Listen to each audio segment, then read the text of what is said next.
Hola, buenos días. Comenzamos a las 6 la jornada de automatización totalmente integrada en la industria de 2022. Estamos esperando a los invitados a que se vayan conectando.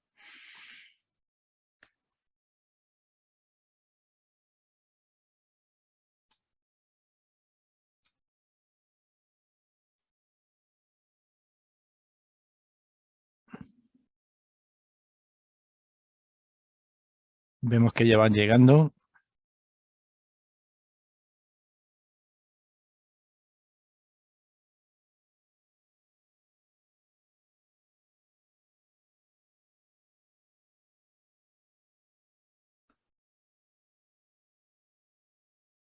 Muy bien, empezaremos en unos instantes con la presentación. Muchas gracias. Sepáis que va a ser grabada y que os aparecerá un cartel en el cual si le dais a aceptar, pues podéis seguir en la presentación. Si no, desautorizáis la grabación y por lo tanto salís de la reunión.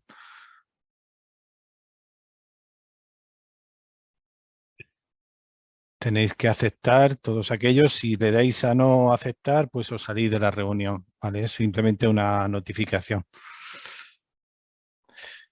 Bueno, pues continuamos. Primero daros la bienvenida a todas aquellas personas que estáis conectadas. Ahora mismo hay unas 14 personas y a todos aquellos que se van a incorporar más adelante, pues nada, vaya esta grabación para su bienvenida. Soy Pedro Arques, algunos de vosotros me conocéis, soy responsable de proyectos en el CENTIC. Concretamente, y desde hace varios años trabajo en la línea de I+D para el Internet de las Cosas y su aplicación en la industria 4.0 sobre todo. Y mi función principal, yo siempre lo digo, es ayudar a las empresas a la digitalización, tanto por la parte de habilitadores como la parte de empresas finales, buscando proyectos, financiación, presentando propuestas y bueno, y dando siempre que puedo pues mi conocimiento técnico en lo posible. Eh, Aprovecho brevemente, ¿vale? Para daros unas notas de contexto, ¿vale? Esta va a ser nuestra penúltima charla de lo que vamos a hacer este año. La siguiente que vamos a hacer es una charla de ciberseguridad, bastante técnica y específica para aquellas profesionales TIC y habilitadores y empresas socias nuestras. Se hablarán de ciberriesgos, se podrá definir la estrategia de ciberseguridad de las empresas y contaremos con un experto bastante experimentado que si alguno lo habéis podido ver y se anunciará dentro de poco, pues bueno, pues espero que tenga bastante quórum y aceptación. También queremos mencionar pues que estas charlas están dentro de nuestras actividades de proyecto que se llama Transitit, que están orientadas a la vigilancia, a la difusión tecnológica. Están subvencionadas, lógicamente, por el INPO dentro de nuestro convenio y los fondos FEDER, en el contexto de la iniciativa o la estrategia de RISTREMUR, que es la estrategia inteligente para la región de Murcia. En este proyecto hemos querido abordar unas cuestiones de especial relevancia para las pymes, como la transferencia tecnológica, el conocimiento mutuo entre las empresas y propiciar sobre todo oportunidades de negocio a las empresas y profesionales para que innoven y cooperen tecnológicamente. Este proyecto de Transitic es resultado de una larga y dilatada experiencia que tenemos con ellos, ¿de acuerdo? Y está también coordinado con la red europea que se llama EEN, es decir, Enterprise Europe Network, y concretamente con el nodo de CSIMET, que es el nodo que nos representa en la región de Murcia. Toda esta información se va a difundir y va a estar disponible a través de la red de CSIMET, igual que en nuestra página web que pondremos más adelante. Es decir, si alguno tiene interés, pues las presentaciones que se hacen ahora pues van a estar colgadas junto con el vídeo para que podáis repasar el contenido más adelante si os es necesario. Y bien, ya sin más dilación y dicho esto, quería presentar a Daniel, que está al otro lado. Bueno, al otro lado está ahí en Madrid. Daniel Francisco Conesa, nos conocimos hace un tiempo, es ingeniero industrial por la Politécnica de Cartagena, se encuentra ahora mismo doctorando, se dice así, ¿no? En busca de, terminando el doctor, para ser doctor, y trabaja como consultor en Madrid en una empresa internacional que se llama Management Solution. Daniel nos va a dar una presentación que yo ya he podido atisbar un poquito, que me parece muy interesante, tanto desde el punto de vista de la industria como el punto de vista de habilitador para la industria.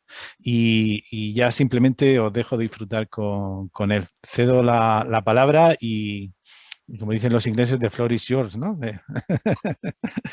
Muy bien, pues Daniel, pues adelante. Termina de presentarte tú si quieres matizar alguna cosa. Nada, muchísimas gracias. La verdad que me has presentado estupendo, vamos, quien quiera abuela. Bueno, voy a compartir la pantalla. Me vais a confirmar que se ve, por favor. Sí, Y se ve perfectamente. justo, tal y como comentabas, bueno, pues vamos a hacer un breve repaso de la automatización totalmente integrada, ¿no?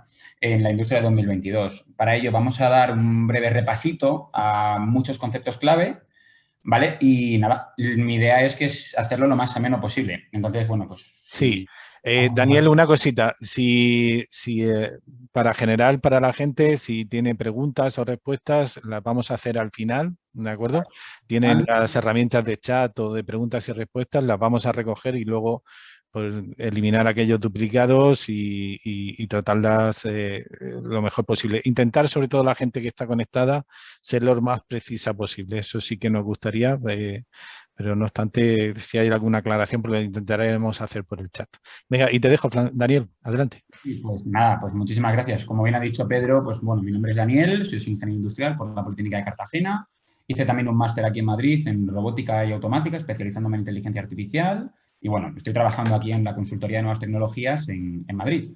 Entonces, bueno, como vamos a hablar de la automatización totalmente integrada en el, digamos, un poco mirando al futuro, a 2022 en la industria, vamos a hacer un breve repaso por estos temas, ¿vale? Son temas muy amplios, voy a pasar muy por encima, sobre todo intentando llegar a la clave, un poco a la clave de negocio, qué es lo que se está buscando y vosotros tanto como técnicos como a lo mejor perfil más funcional, más ya de empresa, puede llegar a seros interesante, ¿no? Entonces, bueno, todos estos temas están relacionados entre sí y son demasiado profundos como para, bueno, de hecho de cada uno podría salir otra charla completamente independiente. Entonces, bueno, precisamente están tan relacionados que yo creo que es necesario pues hacer esa introducción por encima un poco de todos, ¿no? No todos llevan la misma profundidad, pero sí que, bueno, los primeros son los más profundos. Entonces, bueno, vamos a hablar un poco primero de automatización totalmente integrada, ¿vale? ¿Qué significa que esté totalmente integrada? ¿Cómo afecta a la industria? Pero antes hay que partir de una base, ¿no? Una base de lo que viene siendo qué es la automatización, ¿vale? Es una pregunta que puede sonar muy sencilla o muy obvia, posiblemente ya en 2021, pero que desde mi punto de vista es clave para poder entender todo lo demás. Entonces, bueno, la automatización, como sabéis, nace alrededor de 1800, por ahí empiezan a salir ya las primeras máquinas, digamos, que funcionan de manera automática, no necesariamente eléctrica. Y, bueno, ¿qué es la automática, no? La automática, como viene puesto ahí, es una ciencia que trata de sustituir al personal humano por uno artificial. Ahora lo veremos porque esto va a abrir un debate ético y moral. Entonces, ahora también pasaré muy brevemente por encima, pero básicamente la automática consiste en eso, es automatizar un proceso de manera que ya no necesitamos tener una persona repitiendo la misma tarea de manera continua, sino que lo puede hacer un operador artificial. Por tanto, la automatización al final es la aplicación directa de la automática en procesos industriales. ¿De acuerdo? Las definiciones estas son muy básicas, pero muy necesarias para entenderlo.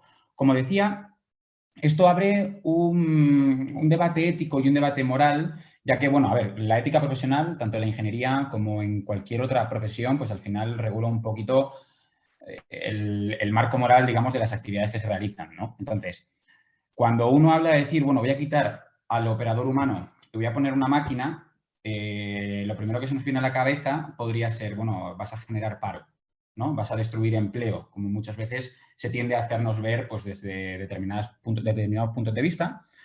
Y claro, aquí van a aparecer desafíos, que es como lo que vengo aquí. ¿Existe relación entre la automatización y el desempleo?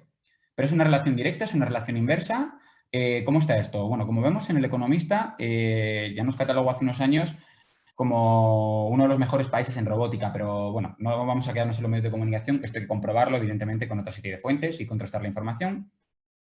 Y luego, por otro lado, y antes de salir de este debate ético, creo que es muy importante que aprendamos a vivir con la tecnología. Vivimos ahora mismo una revolución industrial, como ya sabrán, estamos en la industria 4.0, bueno, muchos procesos industriales se están disparando y más ahora con la irrupción de nuevas tecnologías, como puede ser el blockchain, la inteligencia artificial y demás. Entonces, oponerse al avance, al final, es un poquito, pues, ir contracorriente, ¿no?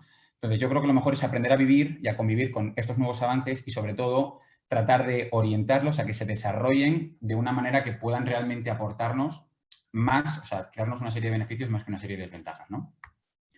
Como decía, no podemos quedarnos solo con lo que dicen las noticias. Entonces, bueno, pues en este caso yo he acudido a la IFR, que es la International Federation of Robotics, ¿vale? Que es una asociación, bueno, pues que trata de hacer un estudio en general del estado de la robótica, pues a nivel mundial, tanto la robótica industrial, que lo veremos más adelante, como la de servicios, que en este caso no nos aplica, ya que estamos en un sector industrial. Y en este caso, bueno, la estadística más reciente a la que tengo acceso es de 2019, pero nos sirve, ¿no?, para dar un breve vistazo tanto a la pregunta que comentaba antes, si existía una relación directa o inversa, como a ver un poquito el panorama industrial. Si nos fijamos, lo que tenemos aquí es un gráfico de barras en el que podemos encontrar los robots instalados por cada 10.000 empleados. Bien, vamos a fijarnos en el top 3. En el top 3 nos vamos a encontrar a Singapur, a Corea del Sur y a Japón. Y son países que, si posiblemente nos pregunten su tasa de paro, va a ser una tasa de paro bastante reducida. ¿Vale? La media del mundo es de 113 y, evidentemente, España está por aquí, ¿vale? No estamos en mal sitio, teniendo en cuenta que nuestra tasa de paro sí es bastante elevado con respecto a la eurozona. Pero vamos a mirar el top 4, Alemania. Alemania es considerado, digamos, en Europa el referente a nivel, pues bueno, digamos, de gestión, a nivel de cómo mover la economía, a nivel de poco paro, a nivel de empleo, ¿no? Entonces, fijémonos que tiene prácticamente un nivel de automatización, digamos, una densidad de robots similar a la de Japón, ¿de acuerdo? Que evidentemente en Japón pues también hay bastante poco paro y demás. Esto ya nos podría hacer pensar que, evidentemente, cuantos más robots, cuanto mayor sea el grado de automatización, menor va a ser la tasa de paro. De todas maneras, lo vamos a ver un poco más adelante. Vamos a mirar otra serie de estadísticas, en este caso segregadas por continentes. Tenemos las Américas, que incluirían América del Norte y América del Sur, evidentemente, la parte de Europa y Asia-Australia. Vale, Asia y Australia, como vemos, son, bueno, digamos, la región que más robots instala y que más robots tiene instalados. ¿Vale? Eso era previsible teniendo en cuenta que se ha convertido, sobre todo la parte de China, India y demás, en lo que viene siendo la fábrica del mundo, ¿no? De hecho, lo hemos visto y lo vamos a seguir viendo ahora con el COVID. Bueno, lo que hemos visto con el COVID, los paros en la cadena de producción y lo que se viene ahora con problemas de la cadena de suministro, ¿no? Entonces, se han convertido en la fábrica del mundo y eso ha sido debido a su alto grado de automatización, ¿vale? Por tanto, vuelta a lo mismo, ¿no? Al final, automatizar te incrementa la productividad, ¿no? Y por tanto, si incrementas la productividad, te hace pensar que el ratio de desempleo pues, va a ser bastante inferior. Entonces, esto simplemente con las estadísticas de la IFR. Por tanto, consecuencias, como ya venía comentando antes, vamos a modificar, ¿vale?, modelos laborales y, por tanto, características de empleo, es cierto, ¿vale? Los empleos no van a ser los mismos, van a tener que variar, ¿no? O sea, quiero decir, si teníamos a una persona moviendo cajas, pues a lo mejor ese empleo justo sí que se termina destruyendo porque se puede automatizar, pero se va a transformar y se van a crear nuevas oportunidades. Es decir, se transforma el significado y el valor del trabajo y del trabajador. Por tanto, nuestros empleados van a requerir de una serie de nuevos conocimientos y habilidades diferentes y, por tanto, vamos a tener que realizar cambios en la estructura y la organización empresarial. ¿Por qué? Porque a base de automatizar van a surgir nuevas oportunidades de negocio y van a surgir nuevos sectores que podemos aprovechar, donde seguir generando valor o un valor adicional. Consecuencias de automatizar a corto y a largo plazo. Bien, a corto plazo, como decía, voy a empezar por la más crítica, ¿no? Que es, digamos, lo que siempre llama la atención, pérdida de empleos. Es cierto, si yo automatizo una línea de producción, si yo automatizo el sistema de empaquetado o mi almacén de logística, pues es cierto, voy a destruir empleos. ¿Por qué? Porque los empleados que tenía a lo mejor moviendo cajas, pues ahora lo puede hacer una GV, ¿no? Un robot. Pero, ¿qué beneficios puede tener, ¿no? A corto plazo. Mejoramos la rentabilidad. Un robot al final va más rápido y hace tareas de manera más precisa en menor tiempo. Además, no necesita descansos. Está feo, pero es una realidad, ¿no? Mejoramos, por tanto, la producción y reducimos la presión a los trabajadores que queden, puesto que es una ayuda bastante, digamos que compensa bastante. Pero vamos a fijarnos a largo plazo, porque al final, cuando uno a nivel de negocio tiene que tomar una serie de decisiones, no se puede quedar con el corto, sino que al final hay que mirar también un poco a largo plazo por cómo pueden afectar. Si hemos mejorado la rentabilidad y la producción, evidentemente vamos a crecer a nivel de organización. Se va a producir un crecimiento empresarial, ya sea aumentando ventas, reduciendo costes o aumentando beneficios. Por otro lado, evidentemente, vamos a tener una mayor seguridad laboral, sobre todo en aquellas líneas de producción que podrían tener riesgos para nuestros empleados. Es decir, si tenemos una cadena de corte de metales, si el corte en vez de hacer un empleado lo puede hacer un robot, muchísimo mejor porque el riesgo y la seguridad laboral, bueno, el riesgo se decrementa mientras que la seguridad aumenta. Y, por tanto, mejoramos la calidad. ¿Por qué? Porque los robots tienen una precisión de en torno a milímetros, incluso décimas de milímetros, mientras que un empleado, pues según el día, pues todos tenemos cierto, digamos, rango de actuación, ¿no? A largo plazo, si hemos tenido un crecimiento laboral, tenemos una mayor seguridad y mejores condiciones para los trabajadores que haya y, evidentemente, mejoramos la calidad, esto se traduce en que hacemos una ampliación de la planta. Es decir, si yo vendo botellas, tengo una planta automatizada de botellas y vendo más botellas y mejoro, digamos, tengo un mayor crecimiento empresarial, puedo ampliar la planta para aumentar la producción. Y si hago eso, al final me veo forzado a contratar más empleados para poder cubrir esa mayor demanda que voy a proporcionar a partir de mi incremento en producción, ¿no? Entonces, a corto plazo es cierto, tenemos una pérdida de empleados, pero es que a largo plazo estoy contratando gente. Luego, la pérdida evidentemente se traduce en una ganancia de empleados, o sea, quiero decir, reducimos, por tanto, el paro. Con todo esto, yo creo que ya son razones suficientes para que todos hayamos entendido que es necesario automatizar una planta, salvo que nuestro valor del producto sea algo que se hace de manera manual, que sea algo que no se puede automatizar, que también puede darse el caso.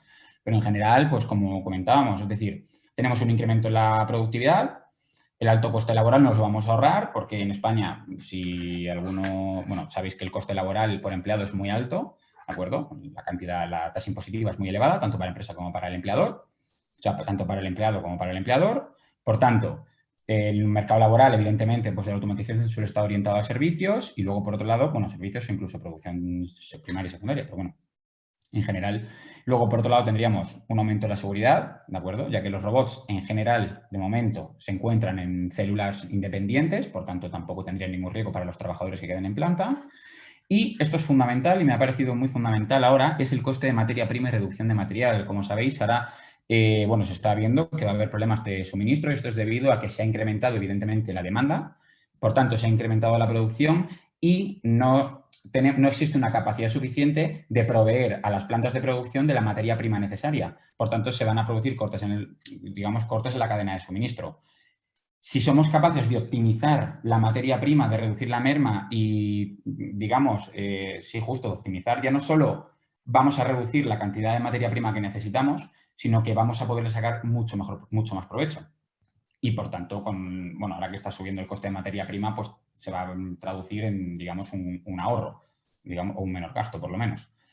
Luego, por otro lado, automatizar, evidentemente, de cara al producto final, el estándar de calidad queda elevado, ya que obtenemos una serialización, digamos, de las piezas, unas piezas, digamos, mucho más homogéneas. Y, bueno, pues tiempos mínimos entre pedidos y, evidentemente, como comentaba, el alto coste laboral es un alto coste de no automatizar, ¿vale? Es una consecuencia. Bien, una vez entendido el concepto de automatización, por qué debemos automatizar, qué beneficios tiene, vamos a ir a la organización, ¿vale? Automatizar al final, cuando uno piensa en automatizar, pues dice, bueno, me voy a nivel de planta, ¿no? A nivel del sistema de control, ya sea de los PLCs o a nivel de máquinas, si tengo un CNC, un brazo articulado o lo que sea. En todo caso, bueno, podríamos llegar incluso al sistema de supervisión, ¿no? A los SCADA o a los HMIs, un poquito a analizar, a tener, aunque aquí solemos tener ya una parte más manual, ¿no?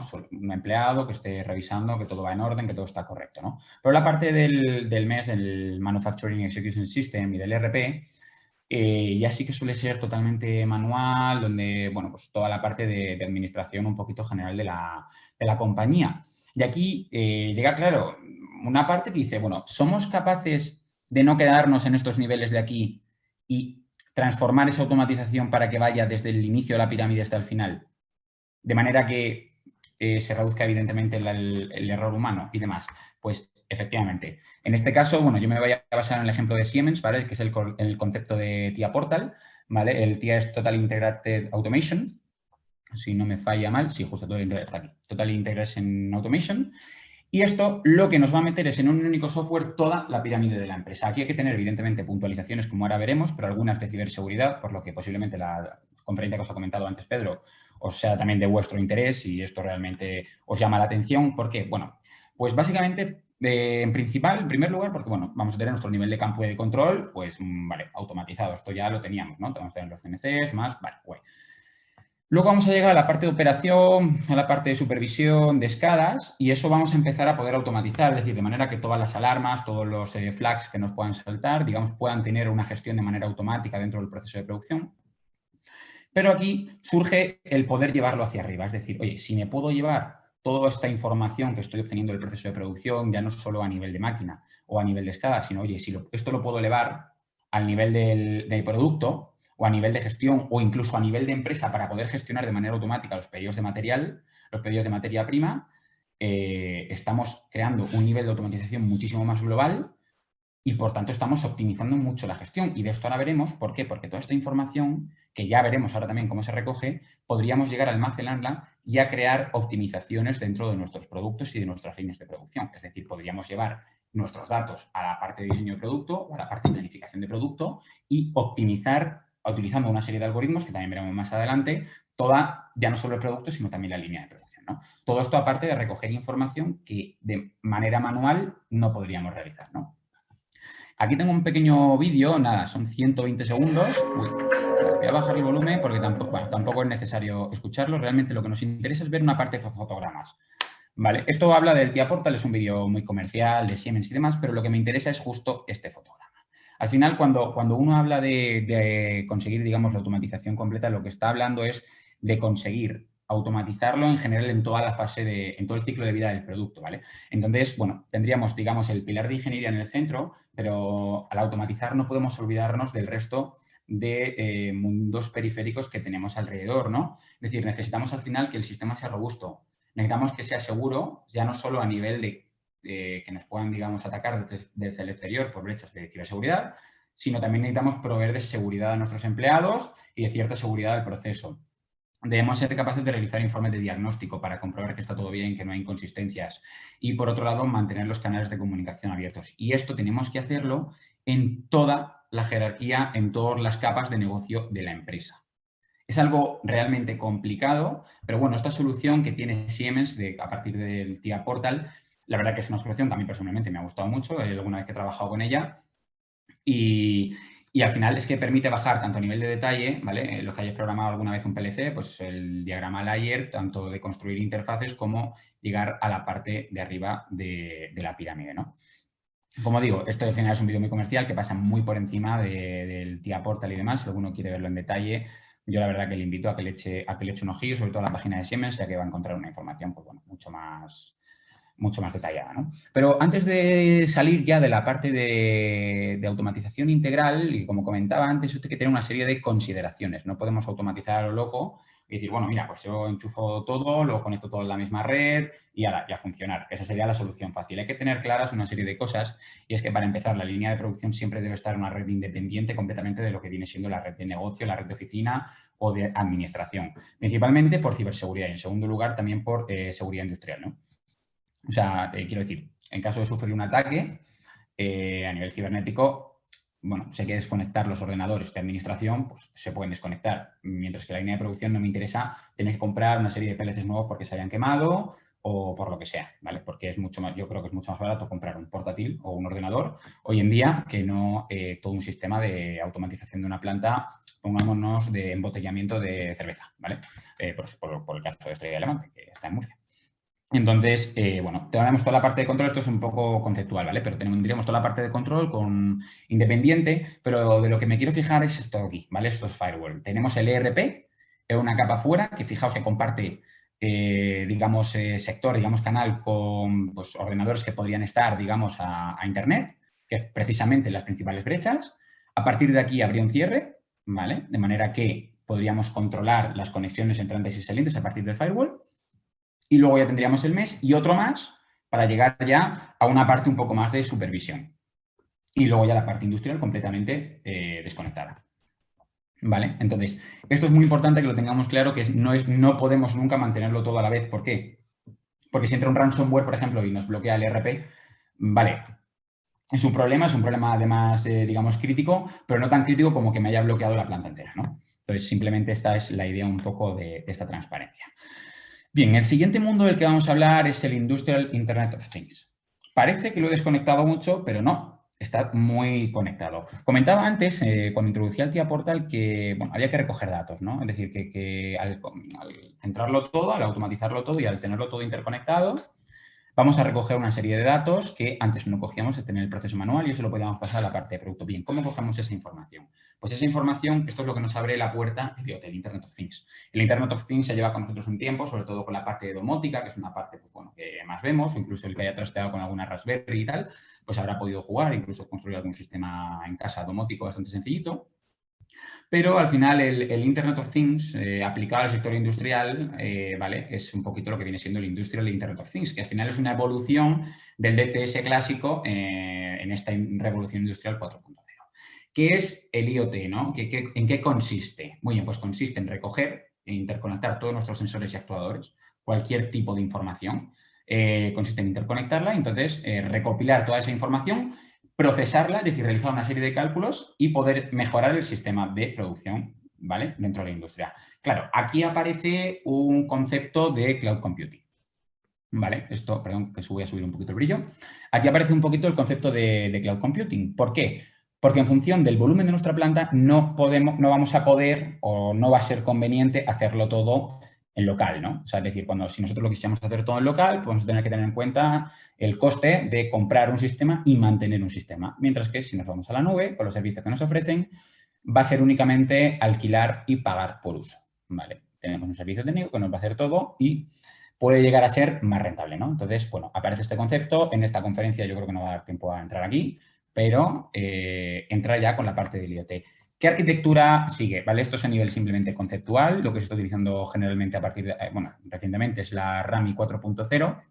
¿Por qué? Porque es una arquitectura, un poquito como vemos ahí, es un esquema tridimensional que nos permite medir el análisis de madurez, ¿de acuerdo? Tenemos en los diferentes ejes, pues tenemos la capa de negocio, ¿vale? Es decir, dónde estás aplicado, la capa de negocio, tenemos el ciclo de vida del producto y tenemos la jerarquía sobre la que se está aplicando.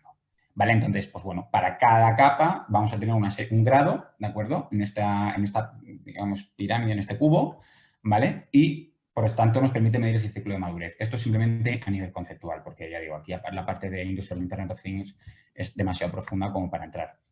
Lo que sí que voy a entrar es un poquito a qué soluciones tecnológicas puede llegar a proveernos, ¿no? He puesto dos de las cientos que puede haber, pero yo creo que son las más interesantes, sobre todo la segunda. Ahora veremos un pequeño vídeo también que lo expresa, ¿no? Vamos a pasar también muy por encima. ¿Dónde puede ser interesante realmente aplicar toda esta automatización integral con recogida de datos a partir del Industrial Internet of Things? Pues, por ejemplo, en el desarrollo de mantenimientos predictivos.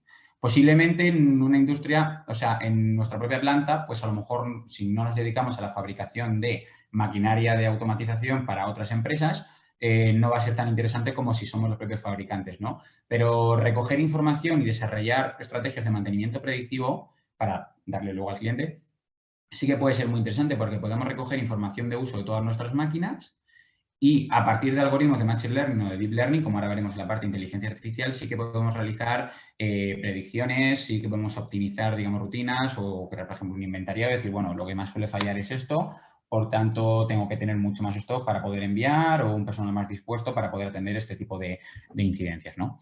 O incluso, bueno, pues ya si en nuestra industria y tenemos, digamos, el mantenimiento también propio nuestro, pues a lo mejor nos puede ser conveniente tener en cuenta para evitar duplicidades, ¿no? O demás. Por otro lado, el control de activos. Esto es muy interesante y ahora vamos a ver con un ejemplo, porque nos va a permitir administrar mucho de una manera más eficiente, digamos, toda nuestra planta, ¿no? Todo esto a partir de predicciones, evidentemente, y esto está relacionado también muy con el gemelo digital, que lo veremos a continuación, ¿no? Entonces, bueno, vamos a poder realizar un tracking en tiempo real, es decir, vamos a poder hacer un seguimiento y, por otro lado, vamos a tener, digamos, unas medidas muy precisas. De hecho, a partir de aquí nace el proyecto de NVIDIA Omniverse.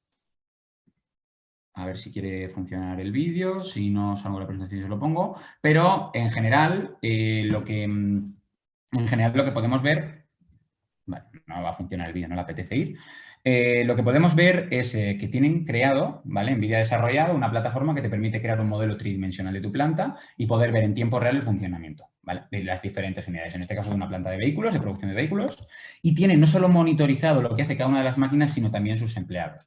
¿Vale? Y aquí hay un disclaimer moral que habrá que ver y analizar y demás, pero básicamente lo que ha creado es un modelado, esto se ve mejor en el vídeo, permitirme que salga, y hago un cambio aquí, ¿vale? Porque creo que es muy interesante de ver cómo funciona, ¿no? Al final, bueno, aquí nos cuentan un poquito, pero lo que podemos ver es este campo, digamos, el modelo tridimensional, y yo quería enseñaros aquí la parte de que podemos ver, no entre comillas, esto no es lo que haría un empleado en tiempo real, ya que no lo vamos a tener monitorizado con cientos de sensores, pero sí que podemos tener un estándar de los movimientos típicos que hace. ¿Vale? Entonces, sí que podemos ver cómo avanza la producción, más o menos con una serie de movimientos estándar, no 100% al empleado, pero sí cómo está avanzando la producción en base a todos los demás sistemas automatizados que tenemos sensorizados. ¿Vale? Esto es lo que sí que podría ser, bueno, en este caso la mesa de trabajo para mejorar la ergonomía del empleado, pues, bueno, pues, como veis está básicamente todo bastante bien implementado, ¿no? Incluso con rutas y planificadores de los AGV que podamos tener por la planta y demás para el transporte de material y mercancía. ¿Vale? No me enrollo más, que si no, no me va a dar tiempo a seguir. Bueno, vale, pues no le gustaba la película. Bien, gemelos digitales. Como decía, esta parte de simulación tridimensional abre la puerta a un nuevo mundo, los gemelos digitales, que ahora también se está llamando muchísimo y están siendo bastante demandados porque generan un valor adicional al producto y a la cadena de producción, sobre todo de cara al cliente, pues bastante interesante, ¿no? Entonces, ¿qué es el gemelo digital? Para aquel que le pille lejos. Bueno, el gemelo digital consiste, al final, yo tengo mi producto real, pues vale, voy a crear el mismo producto de manera virtual y ahora voy a retroalimentar estos dos, es decir, los voy a combinar.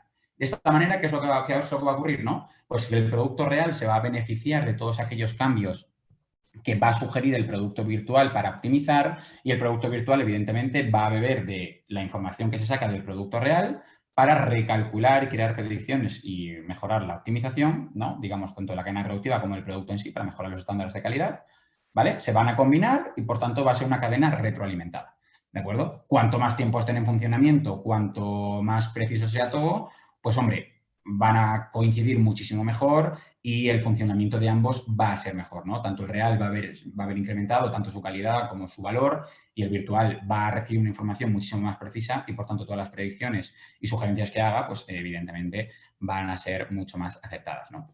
Vale, ¿cuáles son los objetivos de desarrollar todo esto? ¿No? Esto se plantea y aparece una serie de objetivos. Pues, por ejemplo, la corrección de errores antes de la fase de producción.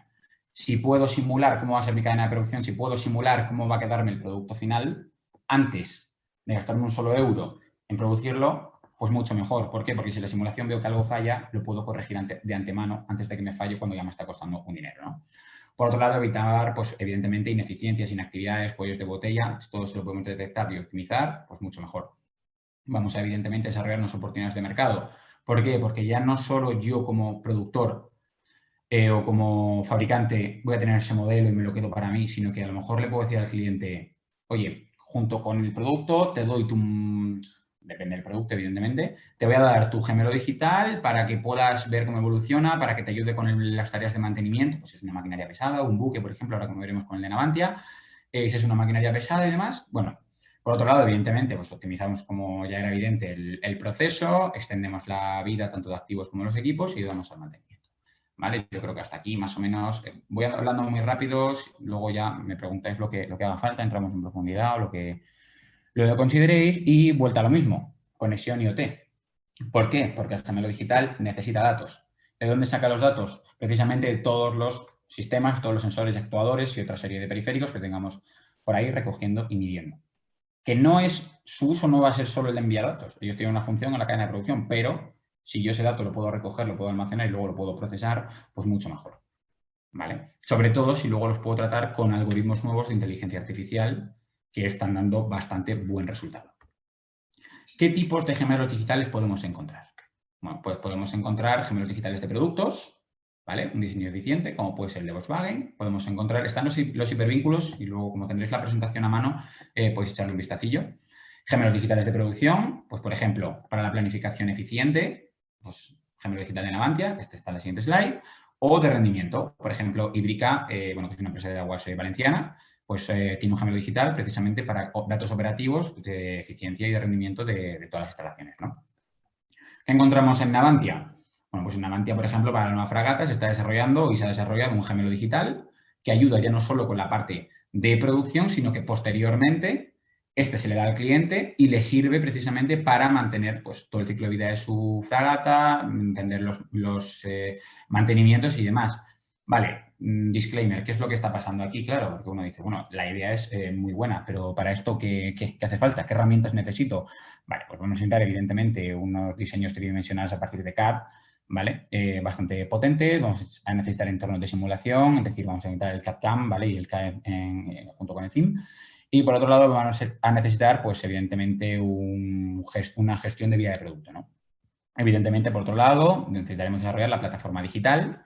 ¿Para qué? Para que el cliente pues, pueda, o que el cliente o alguien no técnico sea capaz de poder ejecutar este gemelo digital, poder verlo, entenderlo, jugar con él, trabajarlo, lo que necesite. ¿Vale? Entonces, son una serie de herramientas que, bueno, pues que hay que tener en mente y que tienen su coste asociado, ¿no? Es decir, todo lo bueno, pues al final tiene también su parte mala, ¿no? En este caso, pues es otro vídeo de Siemens, a ver si en este caso quiere funcionar. No, tampoco le gusta. Vale, pues le echamos un vistazo aquí rápidamente en el navegador.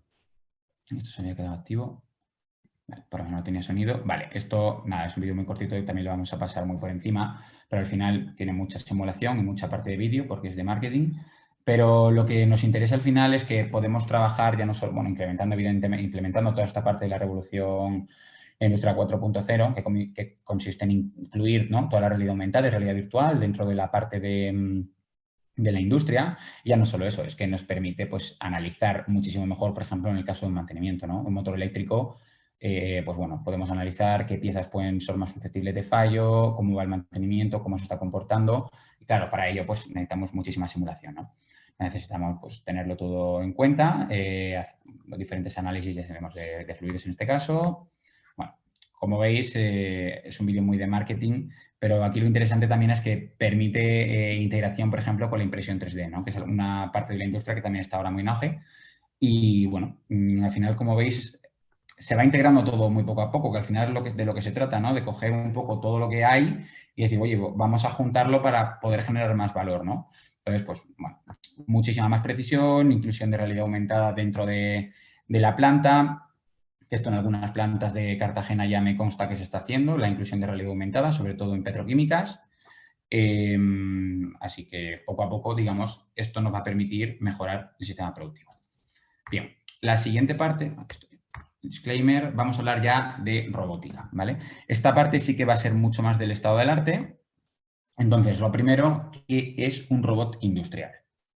Porque esto no va a cambiar, pero sí que vamos a ver cierta evolución. Bueno, de acuerdo con la ISO 8373, es un manipulador multifuncional, ¿vale? Hasta aquí perfecto. Es decir, por ejemplo, un brazo articulado nos va a permitir realizar diferentes manipulaciones, diferentes funciones, perfecto. Controlado automáticamente, importante, ¿vale? No hay un operador detrás, sí que existe la teleoperación, pero en principio, digamos que la tarea la puedo hacer de manera automática.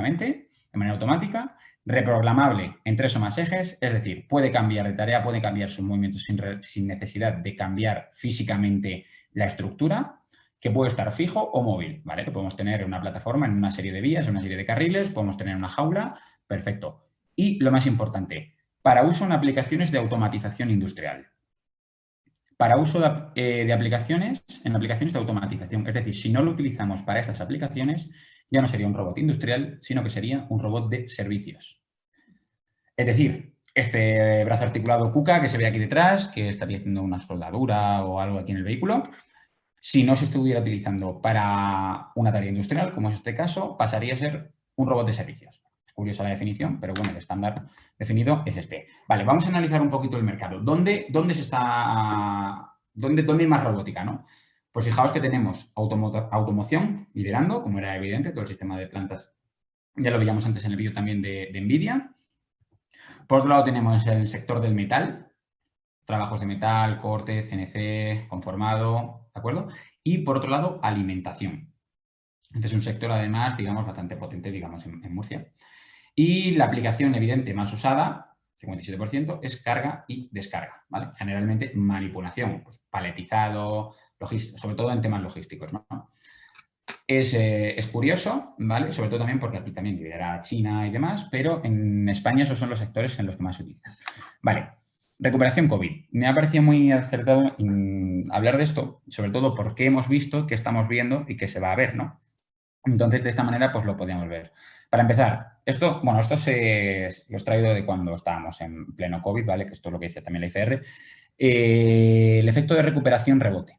¿vale? Cuando estábamos en el COVID ya vimos que se paró la línea de producción y se veía un efecto de recuperación rebote y así ha sido. O sea, así ha sido. Hemos visto cómo la producción y la demanda se han disparado a nivel de cortes en cadena de suministro debido a que faltan materias primas. O sea, una recuperación muy elevada. Los robots serán factores clave en la producción, efectivamente. Necesitamos automatizar y ya no solo eso, es que en 2008 se hizo un estudio, el CIU Study, sobre cómo Alemania salió de la crisis de 2008, la recuperación en Alemania, y por eso muchísimos ingenieros se fueron a Alemania, y es precisamente porque se dedicaron a automatizar, ya lo veíamos en las primeras slides, como es un país que tiene una alta densidad de robots. Por otro lado, evidentemente, el apoyo de gobiernos con inversión a tecnológicas y a innovación. De hecho, hace un mes Redes sacó un contrato de 100 millones de euros para proyectos de innovación.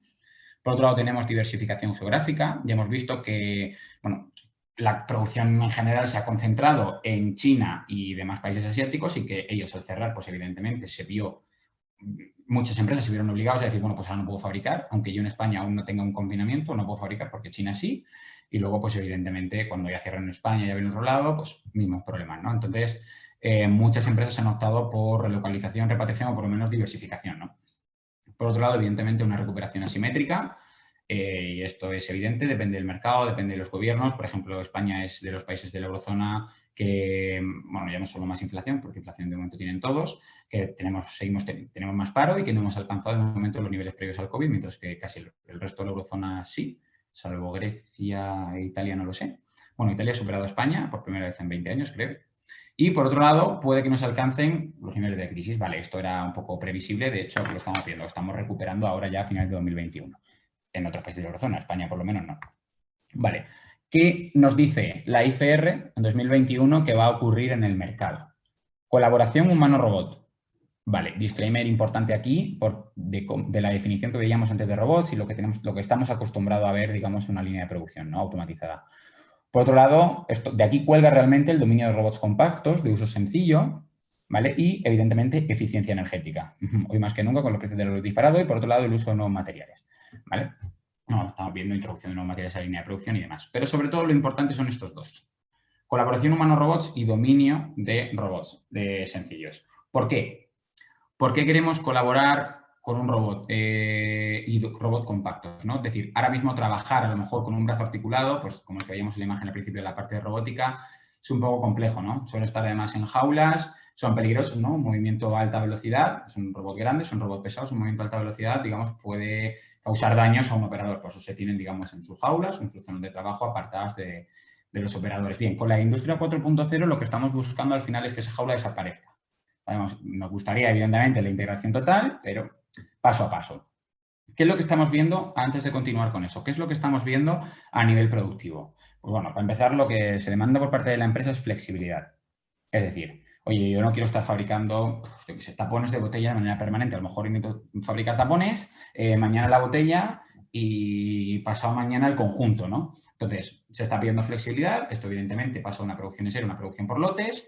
Por otro, bueno, en serie, lote sigue siendo serie, pero ya, digamos, un poco más acotada. Evidentemente, buscamos siempre aumentar la eficiencia, reduciendo costes y, ojo, punto importante, aumento de la ergonomía. Es decir, estamos buscando que el lugar de trabajo para nuestro empleado sea, o para el empleado en general, y para todos, sea más cómodo, ¿no? Ya no solo a nivel de oficina, de una silla más cómoda, reposabrazos y demás, sino también al que está en planta, ¿no? Entonces, ¿cómo evoluciona la robótica, digamos, en este contexto? Pues como decía, ya no vamos a buscar que estén en células aisladas, lo vamos a poner junto con el trabajador. ¿Qué pasa? Que si lo quiero poner con el trabajador no puede ser un robot tan grande y pesado, sino que tiene que ser más compacto y ligero para que en caso de colisión y demás, pues no haga tanto daño, ¿no? Si lo hago más compacto y ligero ya no va a ser tan rápido, no va a ser tan eficiente, pero la ventaja es que es mucho más flexible, ¿vale? Puedo combinarlo con la habilidad del trabajador, que es muy diferente. El robot al final es una máquina rápida y precisa, mientras que el trabajador es capaz de tomar decisiones, ¿vale? Entonces, si puedo combinar todo esto, pues puedo mejorar la eficiencia, sobre todo en una producción más flexible. Por tanto, la colaboración, digamos, entre humanos y robots, al final es lo que se conoce como máquina inteligente. Si a todo esto le sumamos lo anterior que ya veíamos comentando, seguimos recogiendo muchísima más información y demás. Además, es muy interesante porque todos estos robots que se están diseñando se están creando también con muchos sensores de fuerza par. Pues, por ejemplo, si hay que encajar un tornillo o hay que encajar cualquier tipo de pieza que está haciendo un robot, si un empleado mete la mano, ¿vale? Un operario mete la mano, pues muchos sensores de fuerza par detectan que tiene que hacer una presión, digamos, superior a la estimada y, por tanto, detendría el movimiento para evitar que le pille la mano, ¿vale? Esto, hay un montón de vídeos por internet, si busques sensor fuerza par y demás. Yo me he decantado por incluir uno después de KUKA precisamente para mejorar la ergonomía del trabajo, ¿no? Ahora lo veremos. En este punto de colaboración humano-robot, evidentemente, al final el robot lo que está haciendo es servir, digamos, de apoyo al operario, ¿vale? Es decir, el operario tiene sus capacidades, pero las tareas, digamos, más repetitivas o las que requieren más precisión, pues al final las hace el robot. Mientras que las tareas, digamos, más personalizadas las puede hacer el humano, incluso si hay que tomar una serie de decisiones dentro de la cadena, la puede tomar, ¿de acuerdo? Siempre con el apoyo del robot. Al final, pues mejora muchísimo esa ergonomía de trabajo, ¿no? Porque la posición incómoda, pues que se agache el robot, para que me agachar yo, ¿no? Mientras yo puedo estar en la posición, digamos, de pie más cómoda, pues, por ejemplo, atornillando la parte de arriba y el robot, mientras tanto, la parte de abajo. Por otro lado, evidentemente, pues eso, aprovechamos la capacidad y, por tanto, pues al tener unos robots más ligeros y compactos, unos robots más fáciles de instalar, pues ya no es necesario que a lo mejor mi operario conozca 100% la estructura, el esquema, cómo programar con diferentes cuadros de mando de programación de robots, que cada empresa tiene el suyo, pues ahora a lo mejor es muchísimo más sencillo, ¿no? Con el PAD la programación se ha vuelto mucho más sencilla. De hecho, Universal Robots ofrece cursos gratuitos. Cualquiera puede acceder a su página y hacer un curso de programación de un UR de manera gratuita en una mañana, ¿vale? Porque además es súper corto y muy intuitivo, muy bien explicado y demás, ¿no? Entonces, esa ventaja, digamos, de dar una formación muy rápida al empleado, que además le va a servir el día a día si trabaja, por ejemplo, en este caso con UR, evidentemente por eso lo hacen, pues bueno, pues benefician muchísimo, ¿no? Sobre todo a nivel de instalación. ¿Qué encontramos en el mercado? Pues bueno, he cogido tres: Fanuc, Universal Robots y KUKA, ¿vale? Este es el catálogo de Fanuc, sé que se ve muy pequeño, la intención no era mostrar el catálogo en sí y tal. Esto, que estéis realmente interesado, puede ir a echarle un vistacillo, pero sí que se puede ver que son robots muchísimo más compactos y ligeros. De hecho, las capacidades de carga, como vemos, no son muy elevadas, son de 4,35 kilos, mientras que los robots tradicionales tienen una capacidad de carga y una fuerza muchísimo mayor. Y el alcance tampoco es muy elevado. El de Fanuc es el que más alcance tiene, si no me equivoco, pero va de medio metro a 2 metros como mucho. No estamos hablando de amplias distancias como sí que hablábamos a lo mejor con robots más grandes, ¿no? Universal Robots, de hecho, lo que tiene es esto. Fijaos que el alcance es muchísimo menor y la carga útil también. Es muy baja, es de hecho la mitad. De hecho, este tiene 16 kilos, 35. ¿Vale? Tiene 4 modelos, que son estos, que como vemos ya a simple vista nos da la sensación de un robot mucho más ligero y más compacto, ¿no? De hecho, pues bueno, son bastante ligeros, pesan bastante poquito y la integración realmente es sencilla, ¿no? Precisamente la de UR, además, se está utilizando ahora sobre todo en muchos entornos universitarios precisamente por la sencillez de uso y para enseñar y demás. Y por otro lado tenemos el de KUKA, que tiene un diseño un poco más, un diseño diferente a lo que estamos acostumbrados, precisamente porque tiene 7 ejes, ¿vale? Y alcanza unas posiciones, digamos, bastante raras. De hecho, por eso he puesto el vídeo porque se ve claramente cómo permite, digamos, al trabajador pues, mejorar el entorno de trabajo, en este caso, una línea de fabricación de automóvil, ¿no? El alcance, nada, 800 milímetros, un alcance bastante mínimo y una capacidad de carga también muy reducida, ¿vale? Esto es muy interesante porque tiene capacidad de aprendizaje. Tiene sensorizados todas estas partes de aquí y puede ir aprendiendo en función de presiones y demás. Es bastante interesante. A ver si este vídeo le gusta y le apetece reproducirlo. No, vale, pues nada, podemos el navegador. Oye, perdonad por esto. Antes, os prometo que ayer funcionaba estupendamente, ¿eh? La presentación. Este vídeo de KUKA es muy cortito. En este caso están en una fábrica de vehículos. Voy a quitar los subtítulos porque no... Es el efecto demo. Demo, totalmente. Totalmente. Esto es la línea de Ford y si os dais cuenta, pues nada, llega el operario, ¿vale? Y tiene que atornillar toda la parte de iluminación. De hecho, aquí llega, se ponen los bancos de trabajo, llega el robot, su plataforma móvil, ¿vale? Entonces, realiza primero una calibración para entender dónde están las diferentes distancias y demás. Esto es un marco de calibrado, por eso está blanco y tiene esos patrones negros para poder calcular las distancias y demás. Entonces, fijaros que aquí llega la operadora, en este caso, ¿vale? El robot se encuentra, digamos, en esta parte de abajo del vehículo, donde si lo tuviera que hacer la operadora tendría que agacharse en una posición bastante incómoda, por tanto, que lo haga el robot y además tiene, digamos, fuerzas sensitivas para ajustarse el proceso y demás, digamos, para tampoco dañar el tornillo, ni dañar la rosca, ni la pieza, ni demás. Mientras tanto, la operadora pues empieza a hacer otras tareas que son mucho más cómodas y mucho más sencillas, sin riesgo de equivocarse. Aquí llega el robot, ajusta las brocas, fijaros aquí que tiene la parte de sensorización para conocer la profundidad a partir del láser y nada, ajusta el tornillo y con la misma realiza el ajuste, digamos, de la lente, ¿vale? Entonces, pues nada, lo ajusta y con la misma sale. Mientras que el operador, la operaria en este caso, ha realizado unas tareas bastante cómodas para ella. Si necesita tirarse al suelo, agachate, atornille y demás, como habría que hacerlo anteriormente a la instalación de estos robots, ¿no? Entonces, desde luego, que a mí la parte de robótica colaborativa me encanta, me parece un avance fundamental, sobre todo para integrarlo en el día a día y también para quitar un poquito el cartelito, ¿no? De que, bueno, es que los robots destruyen puestos de trabajo. Pues fíjate, si metemos robótica colaborativa, no. Si implementemos robótica colaborativa, todo lo contrario, te facilito tu trabajo. Sí que es cierto que hay mucha gente que igualmente se opone a todo esto, pero bueno, poco a poco. No pretendamos, pues, Roma no se construye en un día, ¿no? Vale, tenemos el disclaimer y, bueno, ya queda muy poquito, ¿vale? Queda la parte de inteligencia artificial. Voy a además acelerar, que se acercan las 7 y sé que hay gente que tiene prisa. Entonces, ¿es aplicable la inteligencia artificial? Bueno, vamos por pasos, ¿no? ¿Qué es la inteligencia artificial? Bueno, la inteligencia al final lo que buscamos es poder realizar una tarea a partir de haberla visto anteriormente. Es decir, si me voy a presentar un examen de matemáticas, lo que voy a hacer antes es, pues, un montón de problemas para ver si los que me ponen en el examen son parecidos. Pues un poquito, si lo traducimos a nivel máquina, va a ser un poco lo mismo. Entonces, oye, bueno, aquí he hablado de aprendizaje supervisado o no supervisado, esto depende un poco de la etiqueta de los datos, de lo que estemos buscando y demás. No me va a dar tiempo, yo creo, que entrar mucho en eso. ¿Y para qué se puede utilizar? Pues vuelta a lo mismo, para dar apoyo al gemelo digital, para dar apoyo a la industria de Internet of Things, para la automatización totalmente integrada. ¿Por qué? Porque va a recoger todos esos datos, los va a procesar, va a generar un algoritmo y cuando entren datos nuevos nos va a permitir tomar decisiones. Nos va a permitir generar predicciones, nos va a permitir optimizar todo lo que hacemos, ¿de acuerdo? Entonces, pues bueno, gestión de inventariado por reconocimiento, ya sea visual o no, apoyo en un sistema de mantenimiento predictivos, pues en este caso para los gemelos digitales, seguimientos de la oferta y demanda para analizar qué meses podemos aumentar o no la producción, modelos de IA, Machine Learning, Deep Learning, conceptos diferentes, Machine Learning, algoritmos con volúmenes, digamos, medios de datos, algoritmos clásicos son algoritmos matemáticos, al final son funciones de probabilidad. Y el Deep Learning, pues generalmente son algoritmos bioinspirados, pero bueno, hay de todo. Y estos sí que son bastante más profundos, más complejos, son modelos matemáticos complejos y requieren de alto volumen de datos. Y ya no solo eso, sino que van a requerir de un hardware bastante denso, ¿vale? Un hardware bastante potente.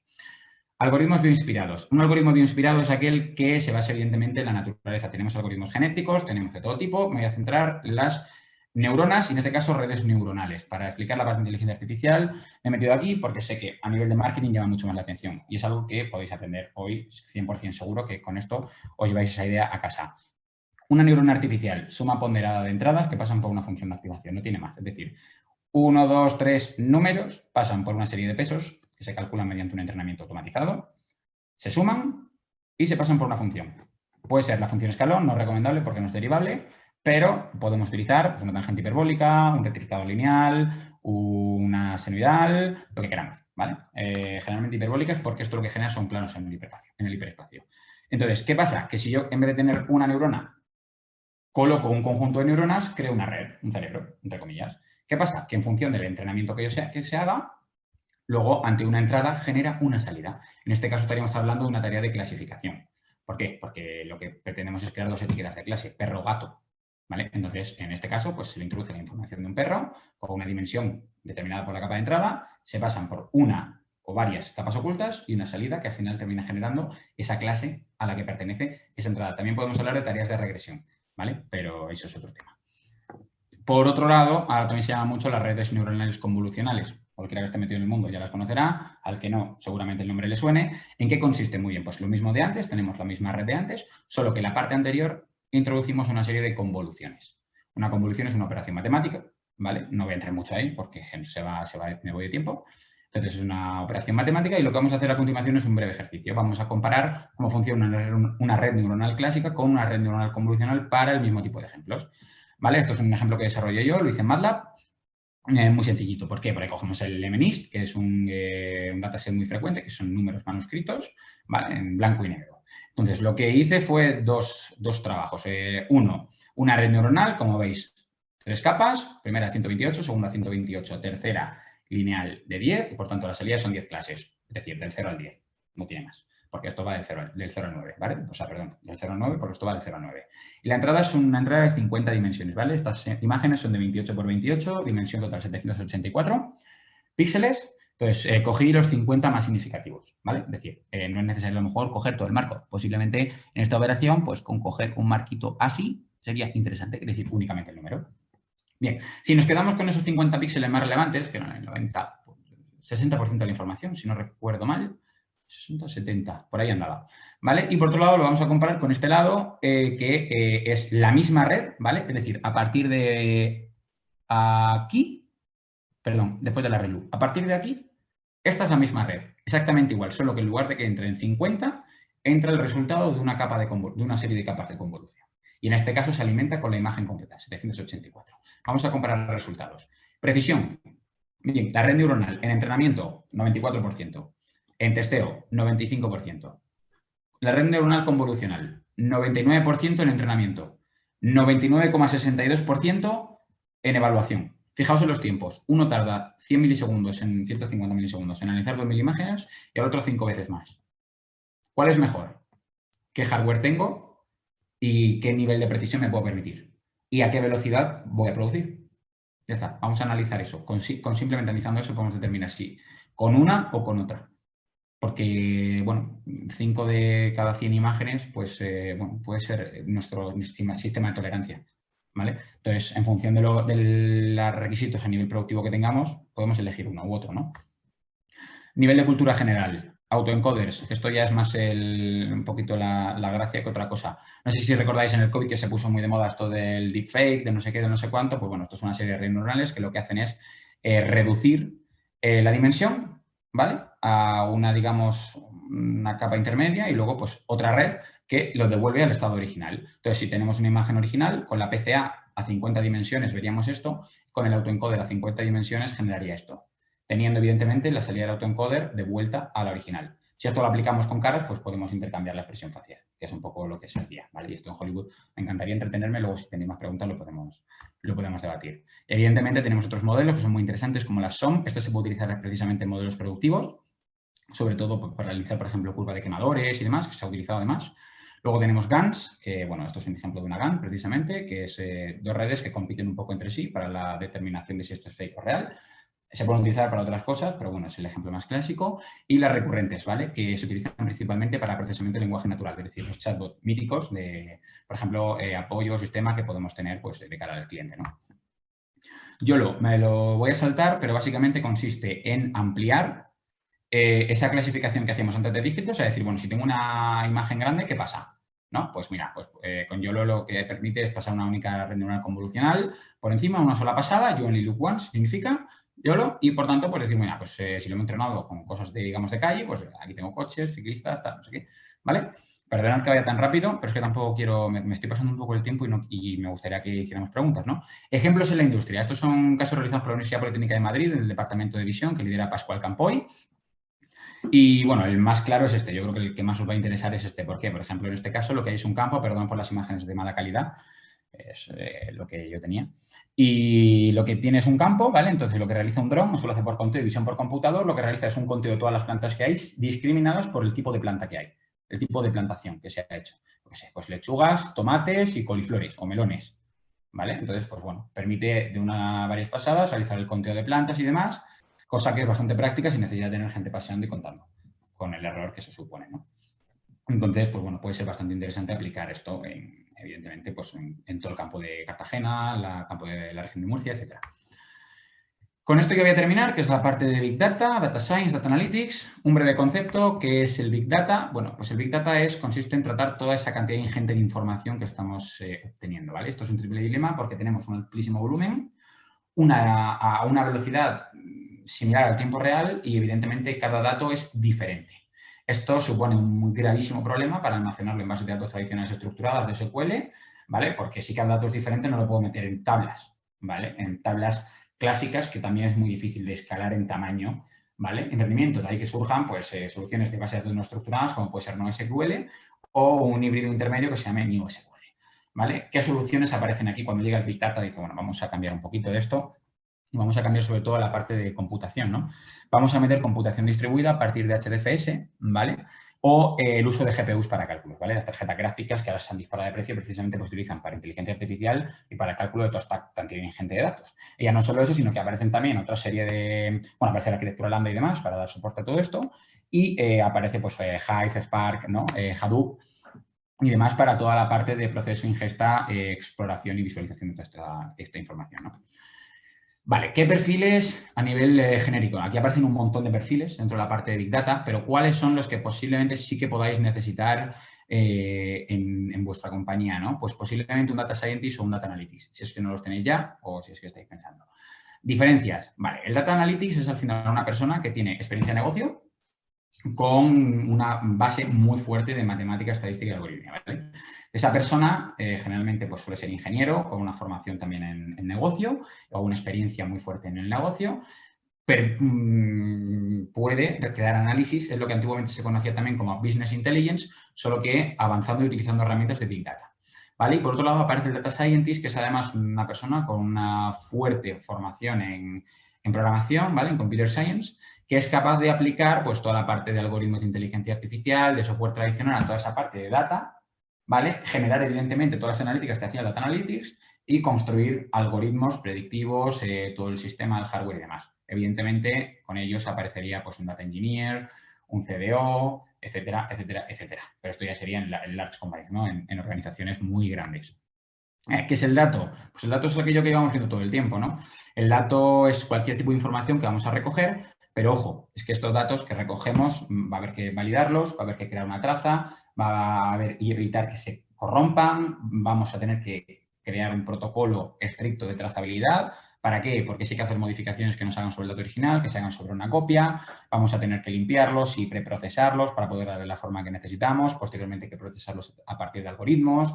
A partir de ahí hay que generar análisis predictivos y, lo más importante, visualizar y representar.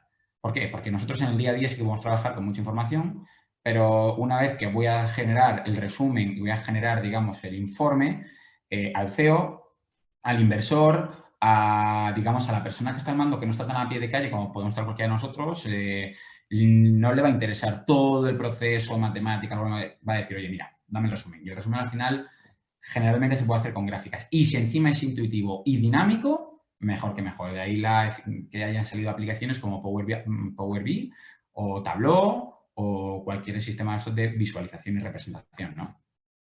Estos perfiles, como ya digo, están altamente demandados. De hecho, se están pagando muy bien, demasiado bien. ¿Vale? Y, bueno, ¿qué es lo que te van a aportar? Pues estimaciones precisas, apoyo a desarrollo de negocio, apoyo a generar decisiones, además no subjetivas, de yo pienso qué tal, sino mira, oye, es que los datos dicen esto, ¿vale? Los datos dicen esto y se puede crear, digamos, cierta tendencia. Es decir, bueno, es que si el dato dice esto, lo mejor sería hacerle caso, ¿vale? Porque al final el dato no miente. Yo puedo tener mi opinión sesgada, pero el dato no. Por otro lado, evidentemente, minimizar pérdidas, comprender muchísimo mejor, ¿no? Los requisitos que tiene un cliente y ya no solo eso, sino poder pasarlo a nuestro sistema productivo.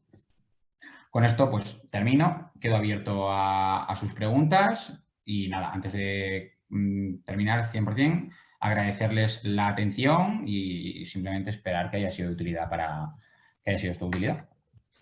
Muchísimas gracias, Daniel. La verdad es que me ha gustado mucho. Ha sido, bueno, un repaso tremendo y completo. Ha sido un esfuerzo muy, muy grande por tu parte.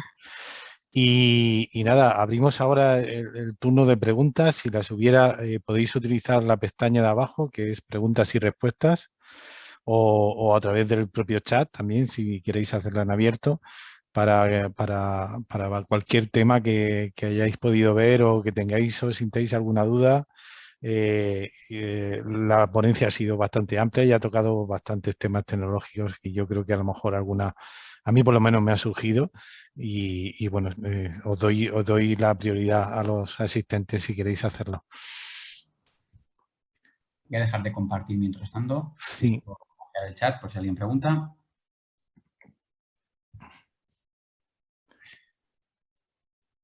Vale. Mientras la gente lo piensa o se anima, Daniel, yo quería preguntarte, ¿qué es lo que crees tú que sería más o menos la prioridad o la tecnología más empleada en un futuro próximo. Es decir, estábamos hablando de 2022 en nuestro título. ¿Qué crees que debería empezar una empresa industria o un habilitador que trabaje para la industria en cuanto a tecnologías, robótica, inteligencia artificial y a soluciones que proveen? ¿Qué crees que va a ser lo prioritario ahora mismo? Aquí depende mucho del sector, del perfil, etcétera, etcétera, ¿vale? Mucho paraguas abierto, pero en general yo creo, ¿vale? Por lo que yo estoy viendo y he visto y demás, la parte del dato es muy importante, ¿vale? Soluciones a nivel Big Data de cómo recoger información, validarla. Es decir, hemos hecho un repaso muy grande, pero en general, automatizar a nivel global una empresa, hacer esa automatización completa, pasa por recoger información.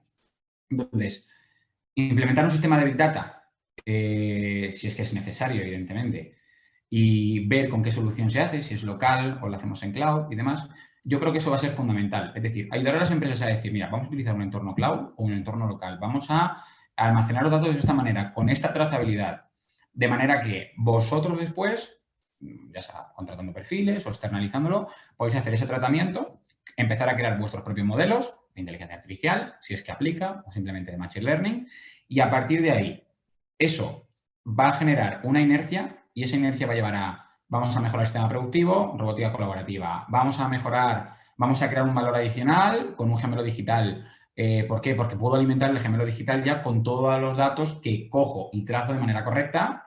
Entonces, puedo crear el gemelo digital de una manera mucho más precisa y eficiente. Voy a pasar a automatizar ya por fin toda la planta, ¿no? Desde el ERP hasta abajo, hasta el sistema de máquina. Entonces, yo creo, por así decirlo, lo más inmediato hay que trabajar con el dato y hay que aprender a trabajar con él, no a huir, no a huir de él. Entonces, bueno, yo, desde mi punto de vista, yo creo que empezamos por ahí, pero evidentemente pasa ya, al final es un poco el camino general, ¿no? Sí, lo dice mucha gente, o sea, lo principal es medir, ¿no? Y cuando mides, saber por qué eres bueno en una cosa y por qué eres malo en otro. Y cuando tienes conocimiento de eso, quizás lo siguiente es ponerse a trabajar duro para quitar los defectos y, bueno, y ser productivamente lo más eficiente en fábrica o en el campo, da igual donde fuera, ¿no? Quizás eso, estoy de acuerdo, eso es. No sé si se anima alguien, me parece que no. No, todavía no. Vamos a dar un tiempecillo más por si acaso alguien quiere compartir, tanto por el chat como las preguntas y respuestas. Y bueno, también, no sé, desde tu punto de vista que estás haciendo el doctorado, ¿no, Daniel? Y también estás trabajando en una empresa. Te quería preguntar una cuestión un poquillo personal, ¿vale? Y es, ¿ves mucha diferencia entre lo que se habla en la universidad y lo que ven las empresas? O sea, ¿ves como si hubiera un En cierto, lapsus temporal? hay un cierto gap, sobre todo a nivel tecnológico, ¿no? En la parte, sobre todo los ingenieros, no sé cómo será en otras áreas, pero a nivel ingeniería, la universidad al final está, no es el motivo, pero sí que es cierto que tiene cierto apalancamiento en el sentido de, bueno, mira, esto es un contenido de base, es un contenido muy bueno porque al final nos prepara muy bien a todos los ingenieros, pero es una base, ¿no? Es una base muy teórica y muy de que si vuelves a 1980, nadie se ha enterado. O sea, porque hay ordenadores con pantalla más fina posiblemente en el laboratorio, pero nadie se entera. De hecho, utilizar software, bueno, yo entiendo que las licencias son caras, que evidentemente lo sé, pero sí que es cierto que si la empresa de la zona, la empresa del sector, pues al final demanda profesionales pues con cierta experiencia en herramientas, ¿no? Y al final la universidad también quiere proveer a esas empresas, ¿no? De estos perfiles, ¿no? Sí que va a tener que realizar, yo creo, desde mi punto de vista, una inversión en estos programas que actualmente no se ve y que al final el alumno pues, se tiene que buscar la vida para aprender. Que no está mal, porque aprender a buscarse la vida es fundamental, pero sí que es cierto que ayudaría muchísimo también a crear una visión mucho más profunda de ciertas asignaturas, ¿no? Vamos a poner muy lejos, simulaciones, ¿no? Cuando hay que hacer una simulación, ayudaría muchísimo, por ejemplo, en mecánica de fluidos, ya no solo a verlo en real, con las prácticas de laboratorio, pues está muy bien, pero si al alumno se le da la posibilidad de dar o de ver en el ordenador cómo puede hacer esa simulación, posiblemente luego llegue a un entorno real de producción en el que tenga que hacer una simulación y por lo menos sepa de lo que le están hablando, ¿no? O el programa les pone por lo menos una interfaz. Yo creo que eso sería una parte una de las cosas que yo creo que debería mejorar la universidad, ¿no? Una actualización de los planes de estudios y las herramientas asociadas y la práctica, ¿no? La herramienta, yo creo. El plan al final pues te cumple competencias básicas y demás reguladas que, bueno, nos gustará más o nos gustará menos, pero es un poquito el marco y al final un ingeniero, por lo menos industriales, tenemos que saber de todo. Nos gusta un área más o nos gusta un área menos, pero sí que utilizar herramientas más de lo que se utiliza, ¿no? En la industria, ya no porque seamos más ambiciosos, sino es porque también a la empresa le interesa traer una persona con conocimiento, ¿no? Porque, bueno, eso, que se ahorra información. Ujú. Muy bien. Parece que hay una pregunta por aquí. Voy a ver si... Sí, pregunta un espectador anónimo. ¿Cómo empezarías una implantación de gemelo digital? Pues es una muy buena pregunta. Bueno, lo primero, muchas gracias. Me alegro que te haya gustado y demás. Es una pregunta compleja, ¿vale? O sea, el cómo empezar es un poco bueno, un tutorial, ¿no? O sea, ¿cómo se empieza? Bueno, pues lo primero que tenemos que tener en cuenta es qué datos manejo. ¿Qué datos manejo de mi proceso? Es decir, yo tengo un proceso, bueno, no sé de lo que estamos, o sea, no sé si va por algún caso particular, lo que sea, pero bueno, vamos a suponer que quiero hacer un gemelo digital, bueno, la fragata de Navantia, ¿vale? Que es el que hemos visto. Si quieres hacer un gemelo digital, vas a necesitar saber qué vas a producir, cuál es el requisito de cliente, qué es lo que está buscando tu cliente, y luego yo a nivel productivo, ¿qué hago? ¿Vale? Eso, para empezar, es lo primero que hay que tener clarísimo. Y en segundo lugar, decir, vale, necesito recoger información. Hemos visto que el gemelo digital al final era una construcción, pasarlo al mundo 3D, al mundo virtual, hacer el mundo virtual y luego ya retroalimentar. Vale, ¿qué hacer en el mundo virtual? Es decir, voy a tener que construir ya sea mi planta de producción, mi producto, etcétera. Y a eso ya no me vale con hacerlo un modelado, un modelado 3D, sino que a eso hay que darle vida con datos. Vale, entonces, yo, si tuviera que empezar, empezaría por entender un poquito los requisitos de cliente y demás, como ya he dicho, y por otro lado, construir un poco, entre comillas, mi base de datos, ¿no? Es decir, qué datos recojo, qué datos del producto tengo, qué datos del proceso productivo tengo. Esto me afecta, esto me vale. Es decir, construiría un poquito en la arquitectura Big Data de la compañía. Bueno, sí, depende del volumen de datos, ¿no? Pero construiría un poquito la arquitectura de datos, ¿vale? Una vez que eso lo tengo, con perfiles técnicos de Data Science, Data Analytics, Data Engineer, crearía modelos y analizaría una optimización. Buscaría qué optimizar del proceso, qué optimizar del modelo y demás. Y eso, si lo combinas con tu modelado 3D, ya te daría la vida, digamos, de tu gemelo digital.